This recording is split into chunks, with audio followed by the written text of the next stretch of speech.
हामी पुरुष प्रधान समाजमा बस्ने गर्दछौँ। पुरुषमा हुने बाँझोपन समस्याको जुन प्रस्तुति हुन्छ त्यसको कुनै लिमिटेसन हुँदैन।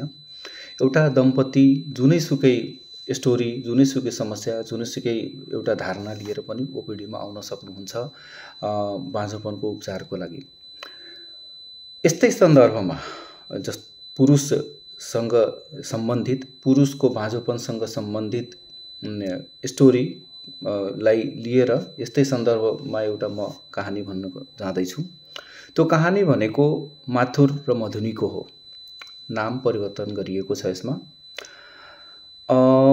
माथुर र मधुनी एउटा वयस्क दम्पति हुन् जुन 2 वर्ष पहिला चाहिँ बिहे गर्नु भएको हो। उहाँहरू चाहिँ एउटा जोइन्ट फ्यामिली, संयुक्त परिवार जुन हुन्छ त्यसमा बस्दै आएका फ्यामिली मेम्बरहरू हुन्।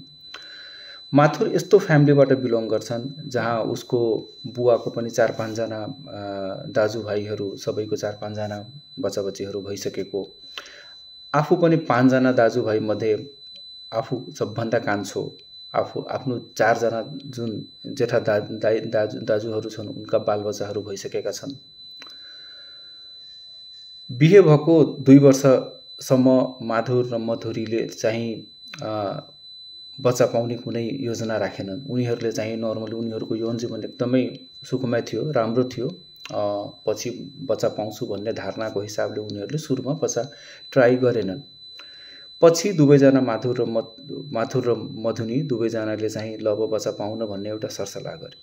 सरसल्लाह गरिसकेपछि अर्को 2 वर्ष जति पनि बितिसक्यो, बच्चा चाहिँ भएन उनीहरूको।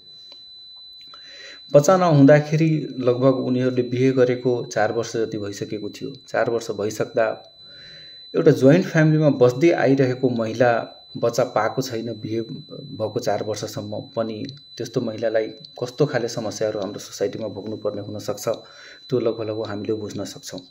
घर परिवारकै सरसमाजको विभिन्न महिला, विभिन्न मानिसहरूले चाहिँ कुनै कुरामा, कुनै तोकझोकमा, कुनै बहसमा अनेक तरिकाको लान्छना लगाइदिने, शब्दहरू बोलिदिने, त्यसले गर्दाखेरि मधुनी बारम्बार यो समस्याबाट गुज्रिन परिरहेको थियो। तर बिस्तारै परिवारको र समाजको समस्या त परै जाओस्, समस्या कहाँसम्म पुग्यो भन्दाखेरि माथुरले पनि बिस्तारै मधुनीसँग विवादहरू गर्ने, झैझगडा गर्ने, समस्या तिमीमै छ, बच्चा किन भइरहेको छैन, म अर्को बिहे गर्न पर्ला कि भन्ने कुराहरू चाहिँ बेला बेलामा बोल्न थाल्यो। यो सबभन्दा ठुलो समस्या थियो मधुनीको लागि।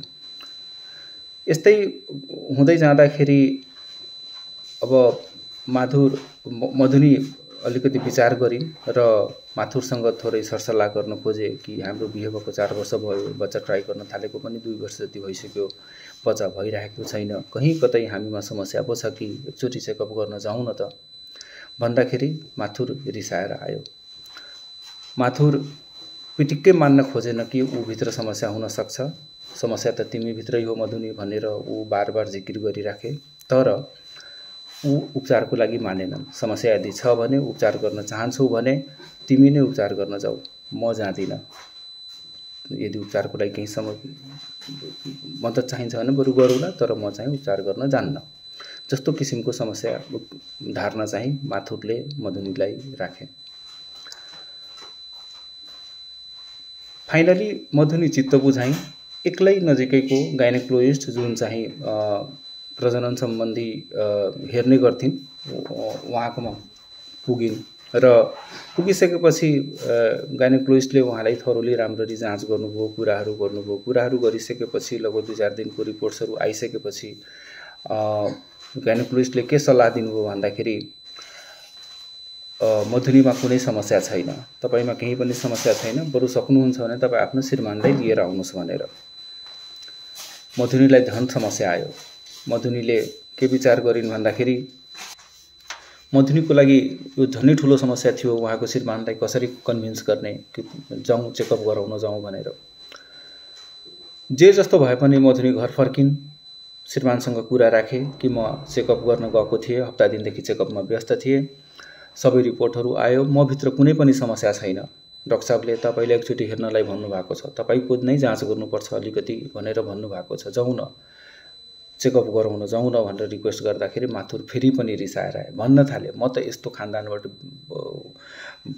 हुर्केको मान्छे, मेरो बुवा 4 जना दाजुभाइ, सबैजनाको 4 जना 5 जना छोराछोरी छन्, सन्तान छन्, मेरो दाइ 4 जना, सबैको 2 3 4 जना बच्चा बच्चीहरू छन्, यस्तो खानदानबाट बिलोङ गर्ने मान्छे हुँ मबाट बच्चा नहुने त हुनै सक्दैन, म बेडमा यति राम्रो छु, मेरो यौन जीवन यति राम्रो छ, म भित्र कसरी समस्या आउन सक्छ भन्ने कुराले तर्क राख्यो माथुरले। मधुनी झन लो हुँदै गइन्। मधुनीलाई समस्या श्रीमानले त झन् आफ्नो पुरुषार्थको अगाडि त यो बाँझोपनको समस्या कुरा ल्याउनै हुँदैन भन्ने कुरामा अटेरी गरिराख्दाखेरि उलाई कन्भिन्स गर्नै गाह्रो हो। मधुनीले लाख रिक्वेस्ट गरे, घर परिवारको सदस्यहरूको पनि मद्दत लिए। फाइनली जोस कोसिस गर्दा गर्दै माथुर मान्नुभयो कि चेकअप गरौँ भनेर। फाइनली माथुर र मधुनी दुवैजना गाइनेकोलोजिस्टकोमा जानुभयो। त्यहाँ चाहिँ गाइनेकोलोजिस्टले एउटा सिमेन टेस्ट गर्नुभयो। सिमेन जाँच गर्दाखेरि माथुरको सिमेनमा वीर्य देखिएन, वीर्यको सङ्ख्या एकदमै शून्य थियो। यस्तो रिपोर्ट देखिसकेपछि माथुर त छानाबाट खसेको जस्तो भयो। यस्तो कसरी हुन सक्छ? मेरो घरमा त कसैलाई यस्तो भएको छैन, मेरो काकाहरू त्यति पुरुषार्थ भएको मान्छे, मेरो दाइहरू पनि त्यति मास्कुलिन मान्छे, सबैको बच्चा बच्चीहरू छन्, मेरो बच्चा नहुन सक्ने कसरी हुन सक्छ? उलाई विश्वास गर्नै गाह्रो भएको थियो।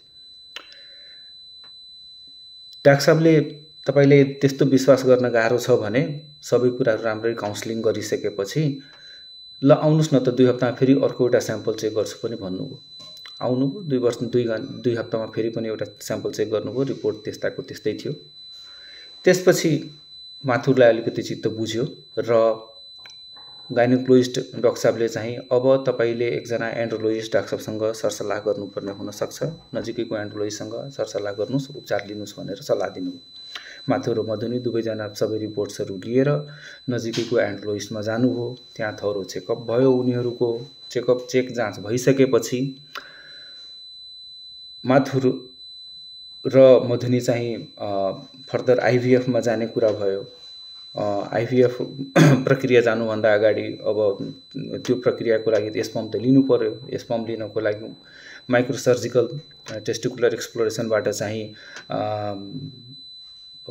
माथुरको अण्डकोष खोलेर त्यहाँबाट स्पर्म निकालियो र त्यो स्पर्मबाट उनीहरूको जुन बच्चा पाउने एउटा आशा थियो त्यो चाहिँ पुरा भयो। अहिले माथुर र मधुनी दुईजना सन्तानका बुवामम्मी छन्। दुईजना सन्तानलाई हुर्काइरहेको छन् र आफ्नो जीवनमा राम्ररी बिताइरहेको छन्। यो स्टोरीको सन्दर्भ र तात्पर्य मैले कहाँनिर जोड्न खोजेँ भन्दाखेरि हामी जुन पुरुष प्रधान समाजमा बस्न खोज्छौँ त्यहाँ चाहिँ पुरुषमा बाँझोपन सम्बन्धी समस्या यदि छ भने पुरुषले मान्नै खोज्दैन, पुरुषले विश्वास गर्नै खोज्दैन कि उसमा समस्या हुन सक्छ। ऊ अर्को बिहे गर्न रुचाउँछन्, जसरी माथुरले गर्न खोजे। ऊ अर्को बिहे गर्नको लागि रेडी थिए, राजी थिए, तर चेकअप गराउनलाई राजी थिएन। घर परिवारमा सबैको बालबच्चा थियो, उसको दाई काकाहरू सबैको बालबच्चा थियो, कोहीमा त्यस्तो बाँझोपनको समस्या थिएन। समस्या उसमा देखियो। तसर्थ यदि एउटा दम्पतिमा बाँझोपनको समस्या यदि आइरहेको छ भने महिलामा मात्र होइन पुरुषमा पनि समस्या हुन सक्छ र पुरुषमा देखिने समस्या चाहिँ एकजना वेल ट्रेन्ड एन्ड्रोलोजिस्टले हेर्नुपर्ने हुन सक्छ। हस्त, धन्यवाद।